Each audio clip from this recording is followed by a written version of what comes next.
Welcome back. तो चलिए शुरू करते हैं आज की क्लास। सबसे पहले कॉन्ग्रेचुलेशंस जो लोग क्लास 10th से अब क्लास 11th में आ चुके हैं।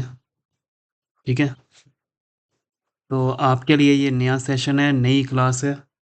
अकाउंटेंसी आपने पहले कभी पढ़ा नहीं है, ये आपके लिए फर्स्ट टाइम है अकाउंटेंसी जानने का। तो ये आपके लिए एकदम न्यू सब्जेक्ट है, पहली बार देखा आपने। आपने मूवीज़ में तो देखा होगा कि मूवीज़ में जो मुनीम वगैरह होते हैं वो बैठे होते थे एक बड़ी सी बुक्स लेकर के, है ना। तो ये बुक्स में क्या लिख रहे होते थे? रिकॉर्डिंग कर रहे होते थे। ये बुक्स में कर रहे होते थे रिकॉर्डिंग। किस चीज़ की रिकॉर्डिंग कर रहे थे? बिजनेस की रिकॉर्डिंग कर रहे थे। बिजनेस में कौन माल लेकर के आ रहा है, कितना माल लेकर के जा रहा है, कितना मुनाफा हुआ, कितना नुकसान हुआ, तो ये सारी रिकॉर्डिंग होती थी। इन्हीं बुक्स को हम कहते हैं बुक कीपिंग। हम इस बुक कीपिंग को सीखेंगे, इस अकाउंटिंग को सीखेंगे। बुक कीपिंग और अकाउंटिंग जो है वो थोड़ा सा डिफरेंट होता है। हम जो पार्ट सीखेंगे वो बुक कीपिंग है, ठीक है, और फिर हम अकाउंटेंसी में चले जाएंगे। उससे पहले हम आज आपको कुछ टर्म सिखाएंगे जो अकाउंटेंसी में काम आती हैं, जिसे हम कहते हैं अकाउंटिंग टर्म्स। कुछ ऐसे टर्म्स आपको जानना ज़रूरी है अकाउंटेंसी का सब्जेक्ट पढ़ने से पहले। कौन कौन सी टर्म्स हैं ये? चलिए शुरू करते हैं। मैं अगर कोई बिजनेस शुरू करता हूँ, ठीक है, ये मेरा बिजनेस है। इस बिजनेस को शुरू करने के लिए मैंने 10 लाख रुपए लगाए और मैंने 5 लाख रुपए का माल लगाया। ठीक है, 10 लाख कैश में दिए पैसे में, और 5 लाख के मैंने गुड्स खरीदे। साथ में मैंने 2 लाख रुपए के मशीनें भी खरीदी, मशीन भी ली। तो ये मैंने बिजनेस को स्टार्ट करने के लिए लिया। कोई भी माल सामान या पैसे जब भी आप स्टार्ट करने के लिए, बिजनेस को शुरू करने के लिए जो करते हो, उन सब के टोटल को हम कहते हैं कैपिटल। कैपिटल होता है इनिशियल इन्वेस्टमेंट।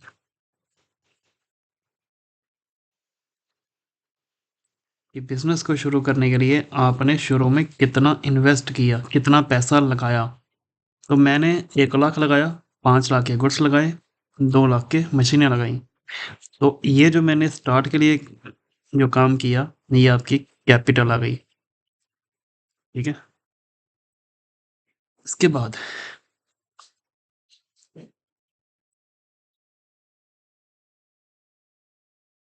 ये तो आप समझ गए कैपिटल क्या होती है। ठीक है, कैपिटल के बाद मैंने बिजनेस से 20,000 रुपया विड्रॉ कर दिया, निकाल दिया। विड्रॉ मतलब पैसे निकाल दिए। फिर मैंने 20,000 रुपये के गुड्स भी निकाल दिए, गुड्स भी विड्रॉ कर दिए। तो ये जो मैं विड्रॉ कर रहा हूँ ना बिजनेस से, चाहे कैश या गुड्स, इनको हम कहते हैं ड्राइंग्स। ड्राइंग्स आपकी वो नहीं होती है जो आप कलाकारियाँ कर रहे हो जैसे मैं यहाँ पर कर रहा हूँ। ये ड्राइंग्स नहीं है। बिजनेस की नज़र में ड्राइंग्स का मतलब होता है जो भी आप बिजनेस से निकाल रहे हो, विड्रॉ कर रहे हो, चाहे वो पैसे के फॉर्म में है, चाहे वो गुड्स की फॉर्म में है। ठीक है, फिर एक टर्म होती है गुड्स, जिससे रिलेटेड आप बिजनेस करते हो, जो बिजनेस का आपका मेन मोटिव है कि हम ये बेच कर के पैसा कमाएंगे, ये होता है गुड्स। अगर गुड्स आपका बहुत ज़्यादा पड़ा हुआ है, आपने बल्क में रखा हुआ है, तो वो स्टॉक होता है। ठीक है, स्टॉक की दो सेंस होती हैं। आप अगर स्टॉक को कहीं बाहर से खरीद के आओगे, तो स्टॉक जो है मतलब कि गुड्स आप कहीं बाहर से खरीद के आते हो, उसे हम कहते हैं परचेज। मतलब कि आपने माल खरीदा, आपने गुड्स खरीदा। फॉर एग्जांपल आपका अगर बिजनेस है लोहे का, तो आपने स्टील खरीदा, स्टील परचेज्ड। क्यों खरीदोगे? बेचने के लिए, ठीक है। इसी तरह से अगर आप सेल बेचोगे, मतलब कि स्टील बेचोगे, तो उसे हम कहते हैं सेल, स्टील की सेल करना। तो बिजनेस में दो टर्म्स यूज़ की जाती हैं, या तो परचेज होगा, आप कहीं से खरीदोगे, या तो सेल होगा, या तो किसी को बेचोगे। अब सेल और परचेज जो होती है, इसको भी हम दो चीज़ों में बांटते हैं। पहली, आपने जो स्टील बेची, मान लो आपने एक आदमी को बेची, इसका नाम था रमेश। इस रमेश नाम के बंदे को, सॉरी, इस रमेश नाम के बंदे से स्टील खरीदी, ठीक है। खरीदी, खरीदी का मतलब परचेज, आपने स्टील परचेज की। और आपने कहा कि मैं पैसे तुम्हें कल दूंगा,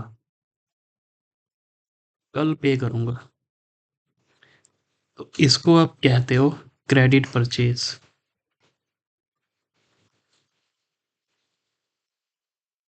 ठीक है। और आपने जो स्टील खरीदी, मान लो राम नाम के आदमी से खरीदी, और खरीदी स्टील राम नाम के आदमी से खरीदी, और उसको आपने पे कर दिया अभी, पे कर दिया अभी। तो इसको आप कहते हो कैश परचेज,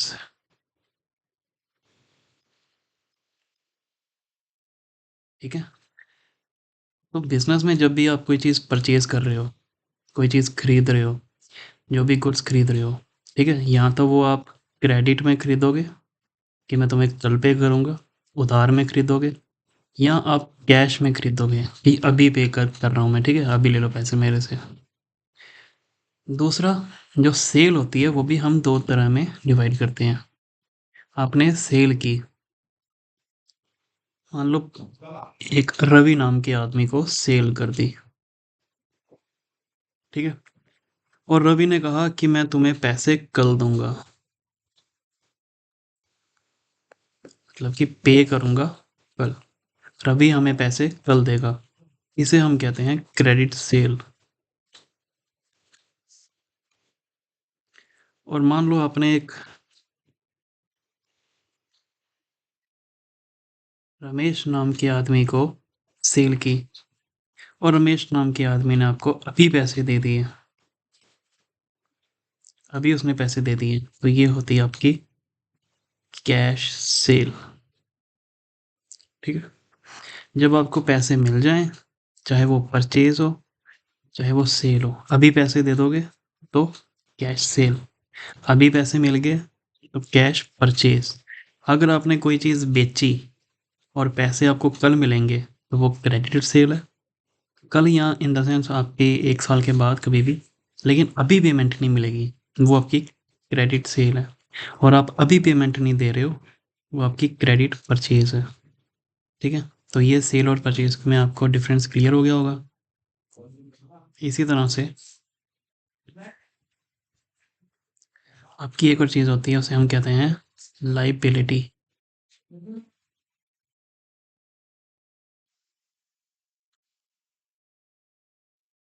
लाइबिलिटी का मतलब होता है उधार। बिजनेस को चलाने के लिए आप लाइबिलिटी लेते हो, उधार लेते हो। या तो आप अपने दोस्तों से ले लेते हो, फ्रेंड्स से, या तो आप बैंक से ले लेते हो, फाइनेंशियल इंस्टीट्यूशंस। फाइनेंशियल इंस्टीट्यूशन होते हैं जो लोन वगैरह प्रोवाइड करते हैं। तो लोन जो प्रोवाइड करते हैं उसे हम फाइनेंशियल इंस्टीट्यूशन कहते हैं। या तो बैंक से लोन लोगे, या फाइनेंशियल इंस्टीट्यूशन से लोगे। अगर फ्रेंड से लोन लोगे, मान लो आपने 1 लाख का लोन ले लिया, और फ्रेंड को बोलोगे कि मैं 1 साल के भीतर, 1 ईयर के अंदर अंदर मैं पे कर दूंगा, ठीक है। 1 साल के अंदर अंदर मैं पे कर दूंगा। बैंक से आपने लोन लिया 10 लाख रुपए का, आप इसको कह रहे हो कि मैं 1 ईयर के बाद पे करूंगा। तो जो बिजनेसमैन है वो जो उधार लेता है, या तो किसी बैंक फाइनेंशियल इंस्टीट्यूशन से उधार ले पाएगा, ठीक है? अगर उसे बड़ा पैसा लेना है, अगर छोटा मोटा पैसा लेना है तो वो अपने फ्रेंड से भी ले लेगा। ठीक है? तो लायबिलिटी को हम दो में कैटेगराइज करते हैं। जो लायबिलिटी आपकी 1 साल के अंदर अंदर पे हो जाए वो होती है करंट लायबिलिटी।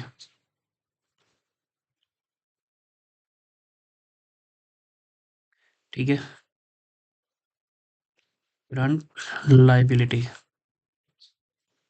और जो लायबिलिटी आपके 1 साल के अंदर अंदर पे नहीं हो रही, 1 साल के बाद पे होने के चांसेस हैं, वो होती है आपकी नॉन करंट लायबिलिटी।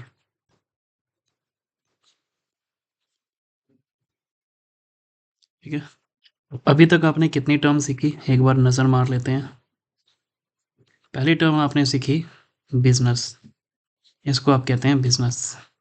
बिजनेस को दूसरी शब्द में हम भी ये भी कहते हैं कि इसको हम एंटिटी कहते हैं।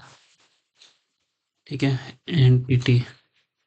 और जो बिजनेसमैन है, ये भी सीख लो, बिजनेसमैन को हम क्या क्या कहते हैं? बिजनेसमैन को हम कहते हैं प्रोपराइटर, एंटरप्रेन्योर। ठीक है? और आपका बिजनेसमैन। तो ये शब्द अगर कहीं लिखा हो प्रोपराइटर, एंटरप्रेन्योर, बिजनेसमैन, ओनर, तो कंफ्यूज नहीं होना, ये एक ही है। ठीक है? और बिजनेस को कहते हैं एंटिटी। फिर हमने सीखा कैपिटल। यह शब्द था कैपिटल। कैपिटल का अर्थ हुआ कि जो भी पैसा आप इनिशियल इन्वेस्टमेंट बिजनेस में लगा रहे हो, चाहे कैश के फॉर्म में, गुड्स के फॉर्म में, या किसी भी एसेट के फॉर्म में। एसेट क्या होता है हम पढ़ेंगे आगे। फिर हमने देखा गुड्स। गुड्स अगर बल्क में हमारे पास पड़े हुए हैं, सामान पड़ा हुआ है, वो हमारा स्टॉक कहलाता है। स्टॉक या तो आप परचेज करते हो या तो सेल करते हो। अगर परचेज करोगे तो या तो वो कैश में परचेज किया जाता है या क्रेडिट में परचेज किया जाता है। कैश में परचेज मतलब अभी आपने पेमेंट कर दी, कुछ खरीदा, अभी पेमेंट कर दी, वो कैश परचेज है।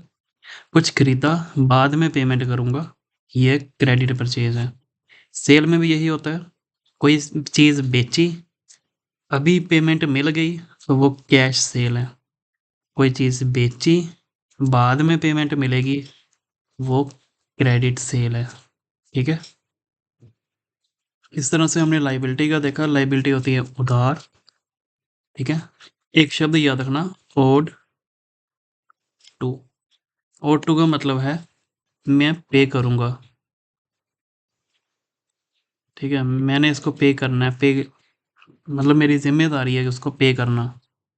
तो लाइबिलिटी होती है कि मैं उधार लिया हुआ है और मेरी जिम्मेदारी है कि इसको पे करना है। तो लाइबिलिटी हमने दो तरह से देखी। लाइबिलिटी दो तरह की होती है, एक करंट लाइबिलिटी होती है, एक नॉन करंट लाइबिलिटी होती है। करंट लाइबिलिटी जो 1 साल के अंदर अंदर पेमेंट हो जाए, ठीक है, 1 साल में वो ख़त्म हो जाए। और नॉन करंट लाइबिलिटी जो 1 साल से ज़्यादा के मतलब 1 साल से ज़्यादा आपके पास रहती है।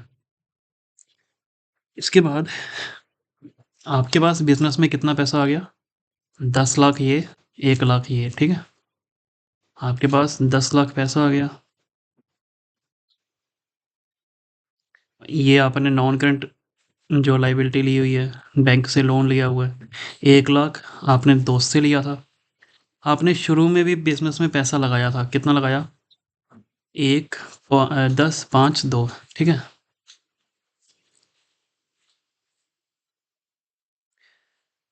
तो ये थी आपकी नॉन करंट लाइबिलिटी, ये थी आपकी करंट लाइबिलिटी, और आपने कैपिटल भी लगाई हुई है।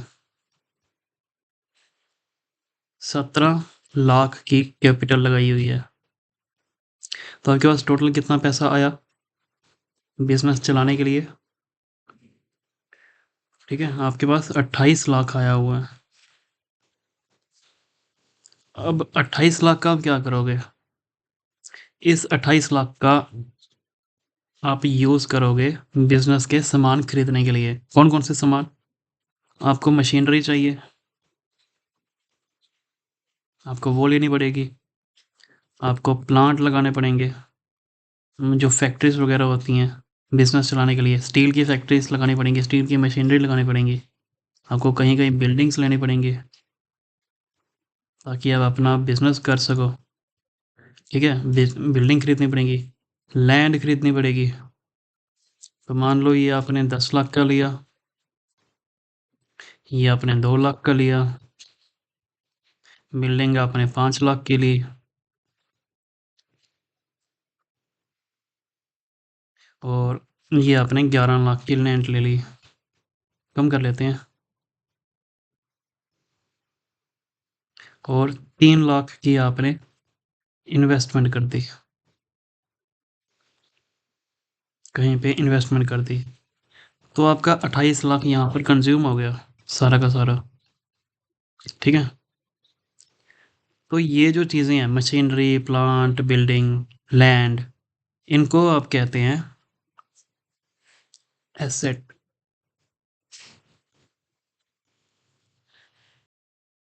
एसेट का मतलब हुआ ये मेरे मालिकाना हक है, ये मैं इसको ओन करता हूँ। ठीक है, लाइबिलिटी क्या थी? ओड टू, मैं उसको पे करूंगा। एसेट क्या हुआ? ओन्ड, कि मैं ओन करता हूँ।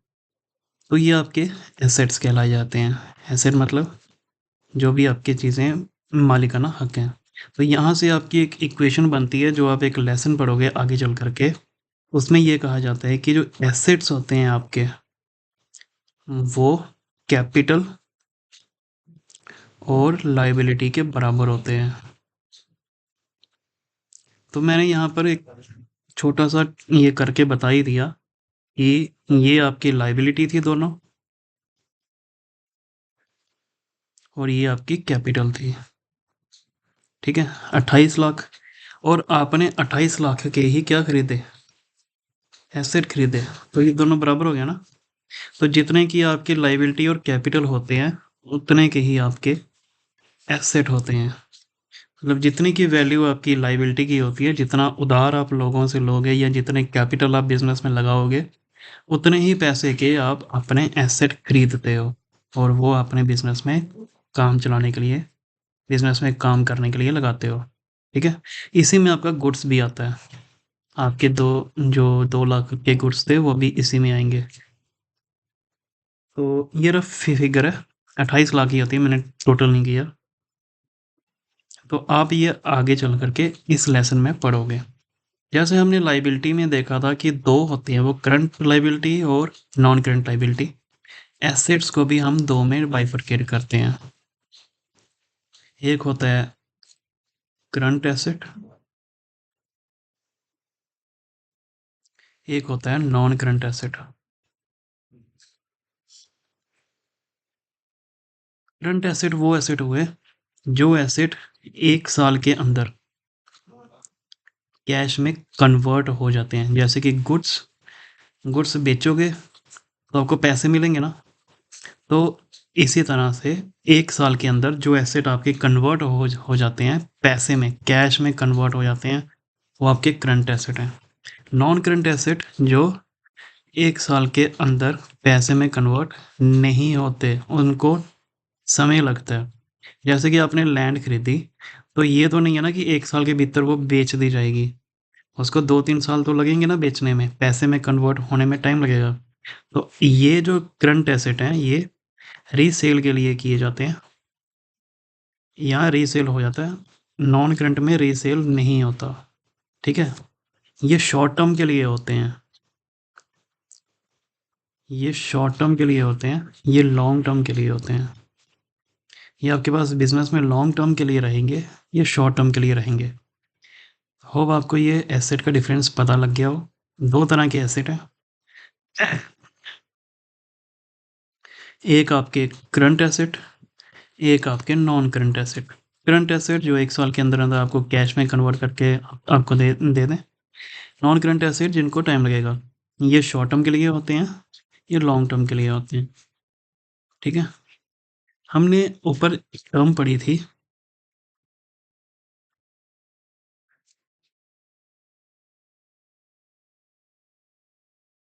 Credit purchase.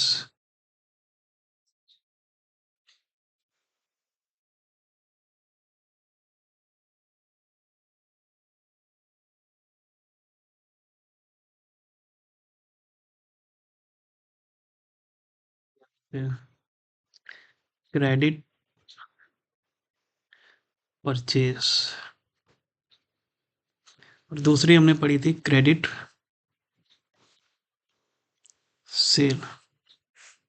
ठीक है। फिर हमने पढ़ी थी कैश परचेस। फिर हमने पढ़ी थी कैश सेल। अगर हम ऊपर जाएं, यहाँ पर सेल परचेस हमने किया था।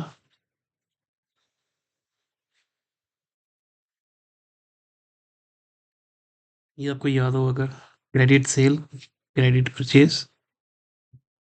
ठीक है। और कैश परचेस, कैश सेल।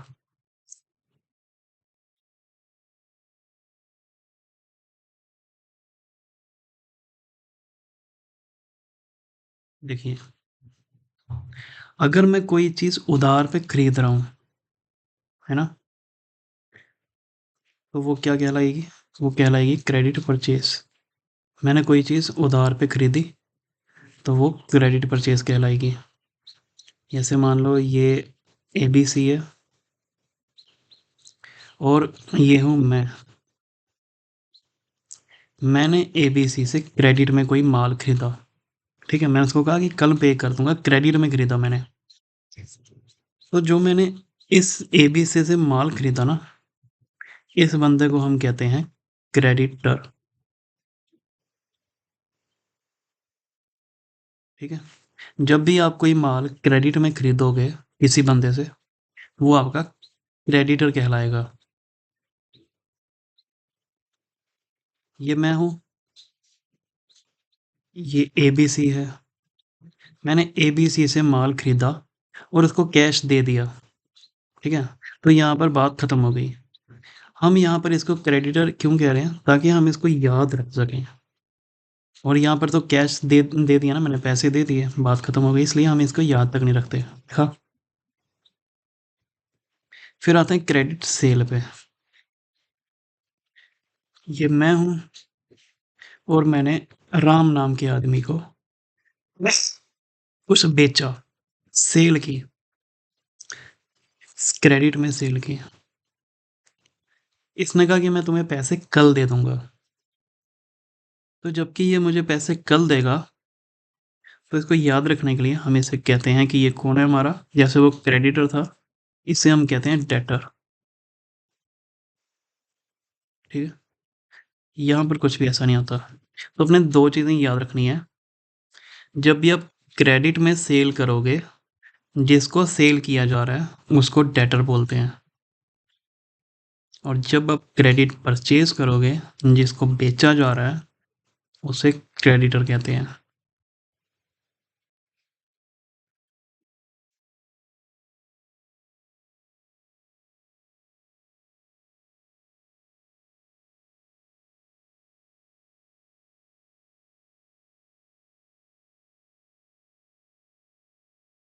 अभी तक आपको जो जो टर्म्स मैंने बताई, एक बार रिवाइज करा देते हैं।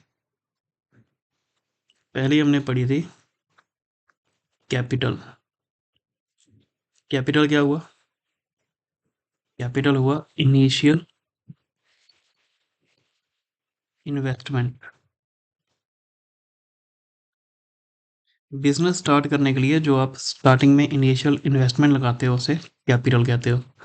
फिर हमने पढ़ी थी ड्राइंग्स। ड्राइंग्स क्या हुआ? जो भी आप विड्रॉ करते हो। मैं यहाँ पर एक चीज़ बताना भूल गया, विड्रॉ जो कर रहे हैं वो पर्सनल यूज़ के लिए किया जाता है। नहीं तो आप जो चीज़ पैसे विड्रॉ कर रहे हो, वो तो कैपिटल विड्रॉ भी कहलाई जा सकती है। लेकिन जब आप पर्सनल यूज़ के लिए विड्रॉ करोगे, तो वो आपकी ड्राइंग्स कहलाई जाएगी, चाहे वो कैश है, चाहे वो गुड्स हैं, चाहे वो कुछ भी है। जब भी कोई चीज़ पर्सनल पर्सनल यूज़ के लिए निकाली जाती है, उसे हम ड्राइंग्स कहते हैं। ड्राइंग से बाद आपने पढ़ा था परचेज। परचेज जो है वो दो में हमने बाइफरकेट किए, कैश परचेज और क्रेडिट परचेज। कैश परचेज हुआ जब भी आप पे कर रहे हो अभी, ठीक है? जब भी आप अभी पे कर रहे हो कोई माल खरीदने के लिए, वो आपका कैश परचेज़ है। जब आप पे लेटर कर रहे हो कि मैं माल अभी लूँगा, बाद में पे कर दूँगा, वो आपका क्रेडिट परचेज़ है। इसी तरह से हमने फिर देखा था सेल्स। सेल भी 2 में बाइफरकेट किए थे। एक था कैश सेल, एक था क्रेडिट सेल। आपने कोई पेमेंट की, ओह सॉरी, आपने कोई माल बेचा, आपको अभी पेमेंट मिल गई, अभी पेमेंट मिल गई, ठीक है? वो आपका कैश सेल। अगर आपने माल बेचा, तो वो बंदा कह रहा है कि मैं पे करूँगा बाद में, तो वो ये होगा आपका क्रेडिट सेल। जो क्रेडिट परचेज़ हम जिस बंदे से कर रहे हैं, ठीक है? जिससे माल उठाया मैंने, जिस बंदे से माल उठाया, जिससे परचेज़ किया क्रेडिट में, उसको हम बोलते हैं क्रेडिटर।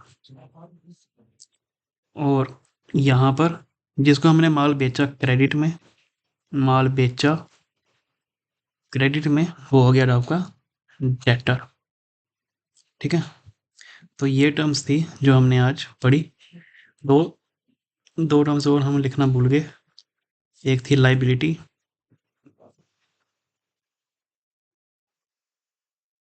लाइबिलिटी क्या होती है? लाइबिलिटी होता है ओड टू, मुझे पेमेंट करनी है। ये दो तरह में हमने बांटी थी। एक होती है करंट लाइबिलिटी, एक होती है नॉन करंट लाइबिलिटी।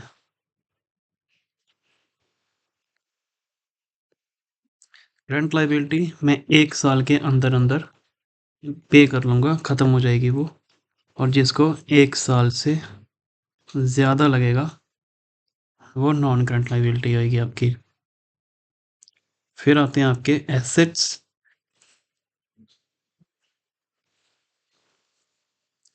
एसेट्स क्या हुआ?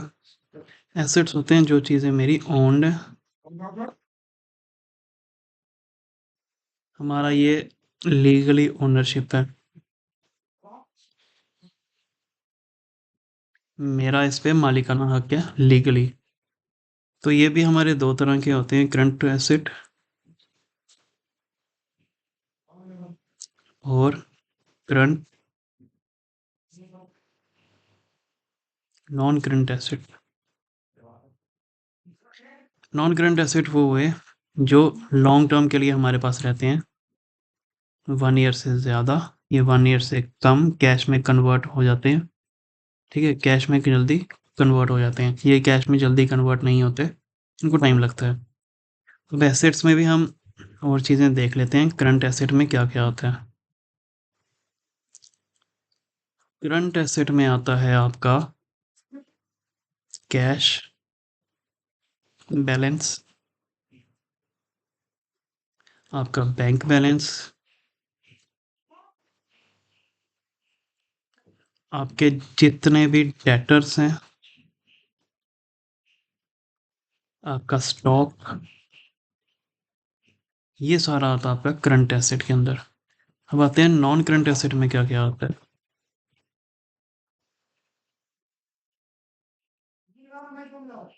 देखिए, जो भी ऊपर चीज़ें हमने बनाई थी जैसे फर्नीचर, प्लांट, ठीक है?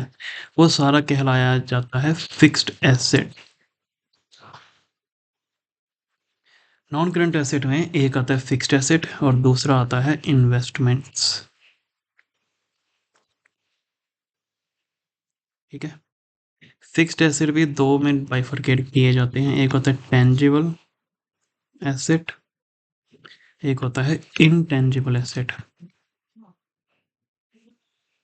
टेंजिबल एसेट वो हुए जिनको आप छू सकते हो, टच कर सकते हो, पकड़ सकते हो, ठीक है? एक्सपीरियंस कर सकते हो। इनटेंजिबल एसेट हुए जिनको आप देख नहीं सकते, टच नहीं कर सकते, एक्सपीरियंस नहीं कर सकते। पहले मैं फिक्स्ड एसेट की एग्जांपल बताता हूँ। फिक्स्ड एसेट की दो एग्जांपलें होती हैं। एक हो गया आपका टेंजिबल एसेट, एक हो गया आपका इनटेंजिबल एसेट।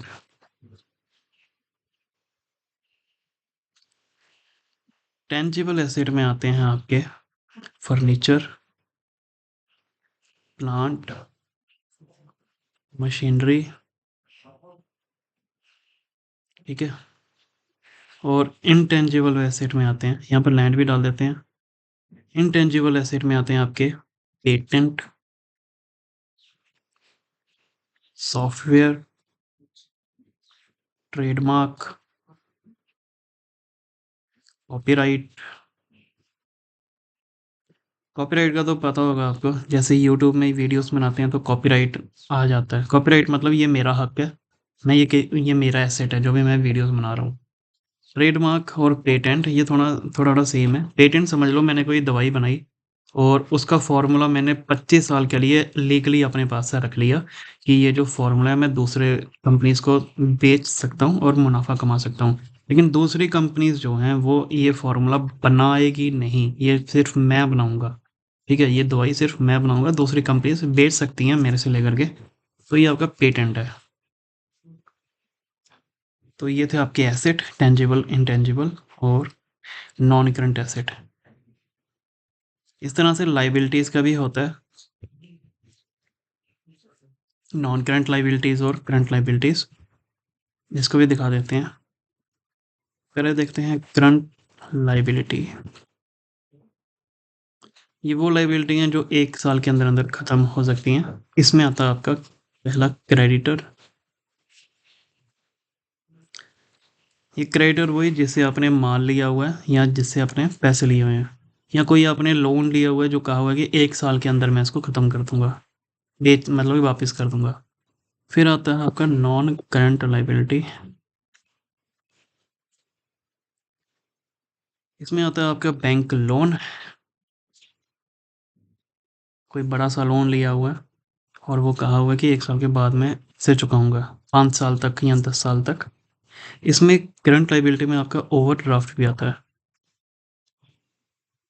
ओवरड्राफ्ट एक बैंक की फैसिलिटी होती है कि जब आपने लोन लिया, मान लो ऐसे बताते हैं, आपने 10,000 का लोन लिया, ठीक है, और आपने कहा कि मैं इसको 6 मंथ में चुका दूंगा, लेकिन आप इसे नहीं चुका पाए किसी कारण से।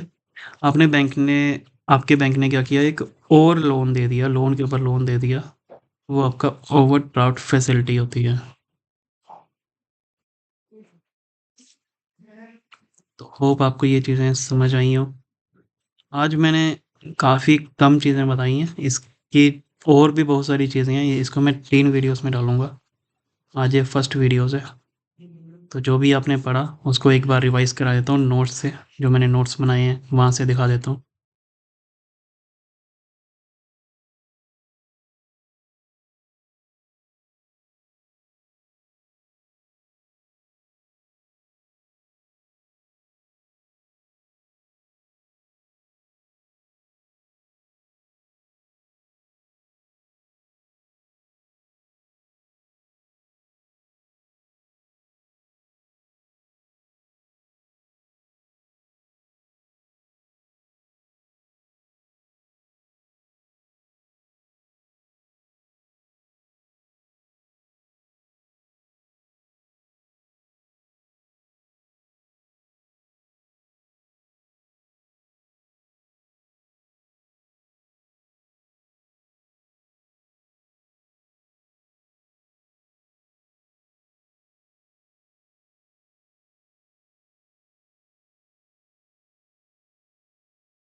हमने ये बिजनेस ट्रांजैक्शन आपको नहीं बताया, ये बताते हैं बिजनेस ट्रांजैक्शन क्या हुआ, जो कुछ भी हो रहा है, जैसे आप और मैं आपको पढ़ा रहा हूँ, आप सुन रहे हैं, ये एक ट्रांजैक्शन है। आप सुबह उठे, आप नहाए, ये एक ट्रांजैक्शन है। ठीक है, आपने आपकी मम्मी ने खाना बनाया, आपको खिलाया, ये एक ट्रांजैक्शन है। ट्रांजैक्शन कुछ भी हो रहा होता है दो व्यक्तियों के बीच में, लेकिन यहाँ पर वर्ड है बिजनेस ट्रांजैक्शन, तो मतलब कि जो बिजनेस से रिलेटेड है, जो पैसे से संबंधित है, उसे हम बिजनेस ट्रांजैक्शन कहते हैं। कैपिटल क्या हुआ, जो भी आदमी बिजनेसमैन पैसे लगा रहा है बिजनेस शुरू करने के लिए, उसे कैपिटल कहते हैं। चाहे वो कैश में है, एसेट में है, गुड्स में है। अगर मैंने बिजनेस से पैसे निकाल दिए पर्सनल यूज़ के लिए, उसे हम ड्राइंग्स कहते हैं। अगर पैसे निकाले तो कैश ड्राइंग, गुड्स निकाले तो गुड्स हमने ड्राइंग्स के लिए निकाले हैं। लेकिन याद रखना यहाँ पे एक वर्ड, पर्सनल यूज़। फिर लाइबिलिटी क्या हुआ, ये मेरा उधार होता है। हमने यहाँ देखा था कि दो तरह की लाइबिलिटी होती है, एक करंट लाइबिलिटी और एक नॉन करंट लाइबिलिटी। जो एक साल के भीतर भीतर पे कर दी जा सके वो करंट लाइबिलिटी है। जो एक साल से ज़्यादा टाइम लगाती है, 1 से 5 साल के बाद जो मैं पेमेंट करूँगा, वो आपकी लॉन्ग टर्म लाइबिलिटी यानी नॉन करंट लाइबिलिटी कहलाई जाती है। Current liability short term liability कहलाई जाती है। फिर आता है आपका एसेट, जो 1 साल के अंदर कैश में कन्वर्ट हो जाए वो करंट एसेट। जो 1 साल से ज़्यादा लगाए वो non current asset. Non current asset में भी हम देखा दो तरह के होते हैं, एक हो गया फिक्स्ड एसेट, एक हो गया नॉन फिक्स्ड एसेट, या फिर इन्हें हम कह सकते हैं इन्वेस्टमेंट। फिर आ गया आपके क्रेडिटर, जो भी माल आप खरीद रहे हो, ठीक है, पैसे कल दे दूंगा, उधार में खरीद रहे हो, एक क्रेडिटर। जो भी आप माल बेच रहे हो, क्रेडिट में बेच रहे हो, ठीक है, वो आ गया आपका डेटर। डेटर और क्रेडिटर में कंफ्यूज नहीं होना। डेटर जो है वो सेल्स में होता है, ठीक है। आपने सेल की है ये यहाँ पर सेल की है, उधार की सेल की है, मतलब आपने जो माल बेचा है उधार में बेचा है। जो क्रेडिटर है उसका रिलेशन परचेज से होता है, जो आपने परचेज की है उधार में खरीदा है, वो हो गया आपका क्रेडिटर। फिर हमने परचेज सेल देखा। परचेज मतलब माल खरीदना, और सेल मतलब माल बेचना। अगर आप माल कैश में खरीद रहे हो, अभी पैसे दे रहे हो, वो कैश परचेज। कल पैसे दे दूंगा तो वो क्रेडिट परचेज। अभी माल बेचा, कैश में बेचा, कैश सेल। कल माल का पैसा दे दूंगा, मतलब माल जो बेचा वो कल पैसा मिलेगा, वो क्रेडिट सेल, ठीक है। तो हमने यहाँ पे बिजनेस ट्रांजैक्शन की मीनिंग देख ली है। बिजनेस ट्रांजैक्शन जो मनी से रिलेटेड है, फाइनेंशियल पोजीशन बताती है, दो बंदों के बीच में होनी चाहिए, बुक्स ऑफ अकाउंट में रिकॉर्ड किया जाता है। तो ये इसका मीनिंग कि बिजनेस ट्रांजैक्शन फाइनेंशियल ट्रांजैक्शन होनी चाहिए, बिजनेस से रिलेटेड होनी चाहिए, एंटर होता है दो पार्टीज के बीच में, रिकॉर्ड किया जाता है बुक्स ऑफ अकाउंट में। ये एक फाइनेंशियल इवेंट है जो कि एक्सप्रेस किया जाता है मनी टर्म में, और ये चेंज लाता है फाइनेंशियल पोजीशन बिजनेस की।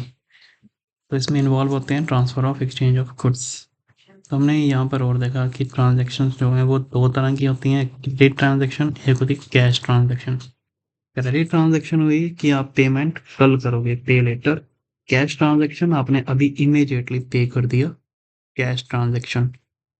फिर यहाँ पर और हम देखते हैं कैपिटल। कैपिटल को आप नेटवर्थ भी कहते हो, ओनर इक्विटी भी कहते हो, ठीक है। इसका मीनिंग क्या है, any amount invested bye proprietor in the business. Proprietor का हमने मीनिंग देखा था, बिजनेसमैन को कहते हैं प्रोप्राइटर। कोई भी अमाउंट जो इन्वेस्ट किया जाता है प्रोप्राइटर के द्वारा बिजनेस में, उसे हम कैपिटल कहते हैं। जैसे यहाँ पर मैंने पैसे इन्वेस्ट किए, 1 लाख रुपया, 50,000 के गुड्स, 1 लाख की मशीन, तो मेरा 2.5 लाख की कैपिटल, ये मैंने बिजनेस में इन्वेस्ट किया, मतलब शुरू किया। चाहे वो मनी फॉर्म में हो, एसेट फॉर्म में हो, या गुड्स की फॉर्म में हो, उसकी मनी वैल्यू होनी चाहिए, ठीक है। मैं चाहे यहाँ पर गुड्स लेके आ रहा हूँ या मशीनें लेके आ रहा हूँ, इसकी मैंने मनी वैल्यू देखी है, ठीक है, उसकी मनी वैल्यू होनी चाहिए। ये लाइबिलिटी होती है बिजनेस की, ये हम कंसेप्ट में पढ़ेंगे आगे कि ये क्या है लिखा हुआ।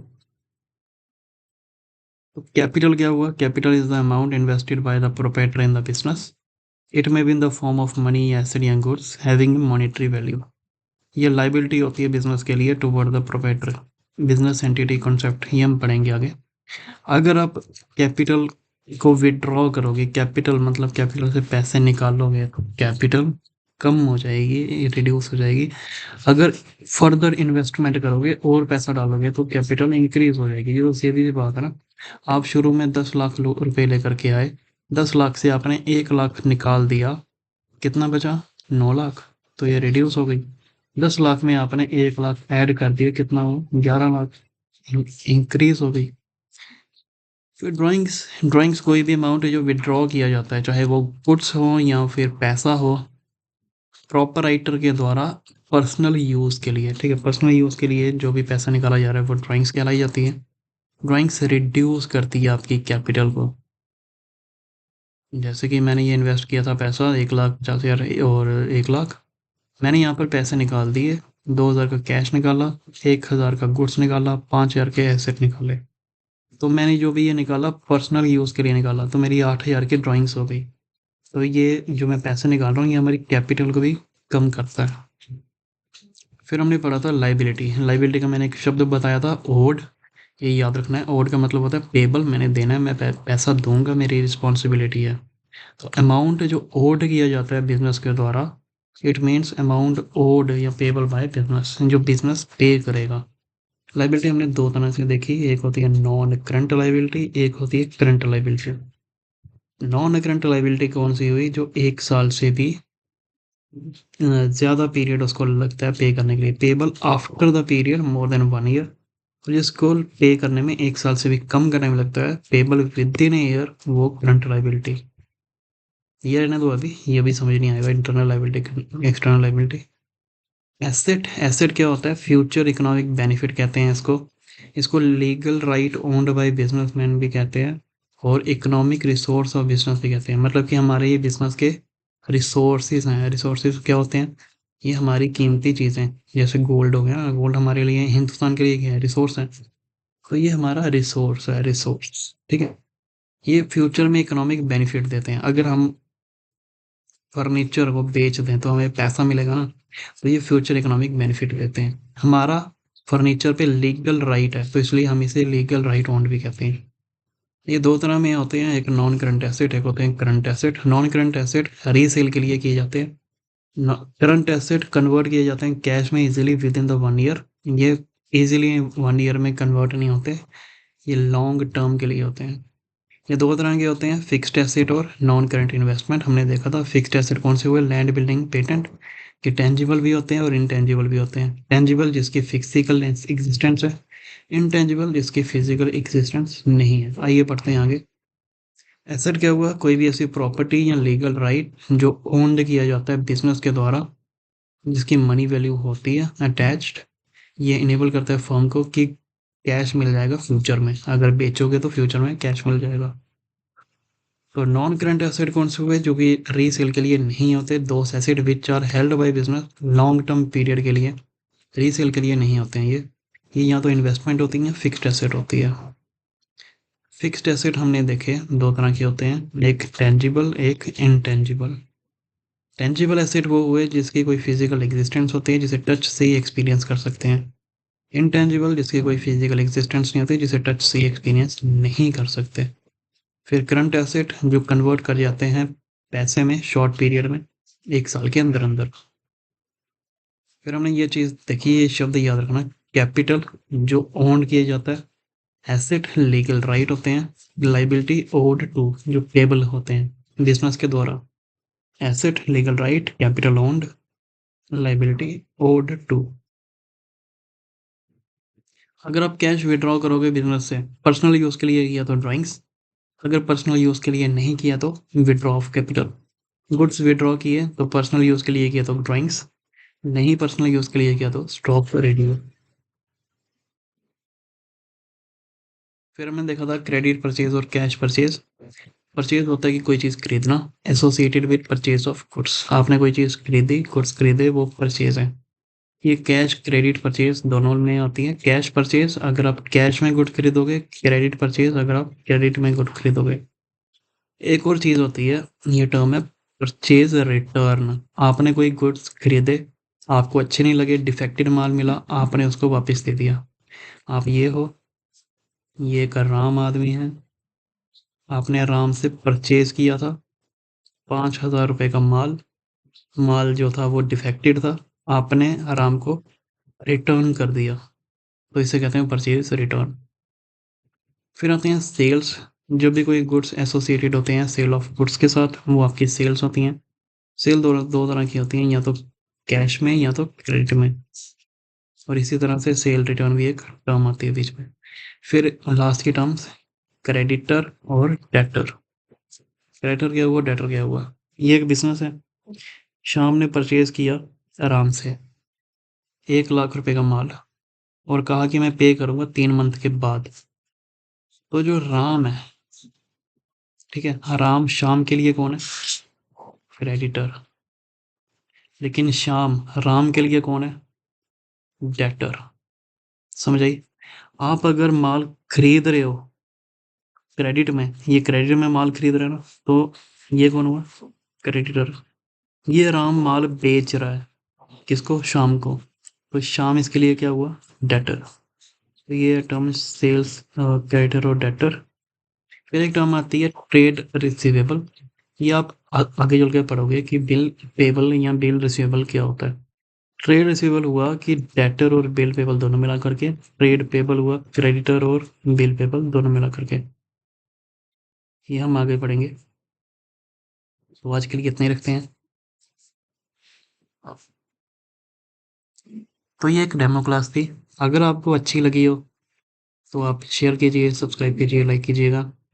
और अगर आप ऑफलाइन पढ़ना चाहते हैं तो आप जम्मू में हमारा सेंटर है, छन्नी हिम्मत सेक्टर 2। आप यहाँ पर पढ़ने के लिए आ सकते हैं ऑफलाइन। आपको इसी तरह से पढ़ाया जाएगा। ये क्लास थोड़ी सी तेज़ थी, लेकिन आपको कंसेप्ट क्लियर करवाए जाएंगे। जब तक आपको कंसेप्ट क्लियर नहीं होते हैं तब तक आगे नहीं चलेंगे हम। तो अगर आपको अच्छा लगा हो तो आप कॉन्टैक्ट भी हमें कर सकते हैं। वीडियो के नीचे आपको एड्रेस और कॉन्टैक्ट मिल जाएंगे। तो thank you so much. Video के नीचे आपको कॉन्टैक्ट मिल जाएंगे, एड्रेस, मोबाइल नंबर। तो आप कॉल करके या डीएम करके पता कर सकते हैं ऑफलाइन क्लासेस के लिए। और थैंक यू सो मच। अगर आपको अच्छा लगा हो और ऑफलाइन पढ़ना चाहते हैं तो ज़रूर एक बार कॉन्टैक्ट कीजिएगा।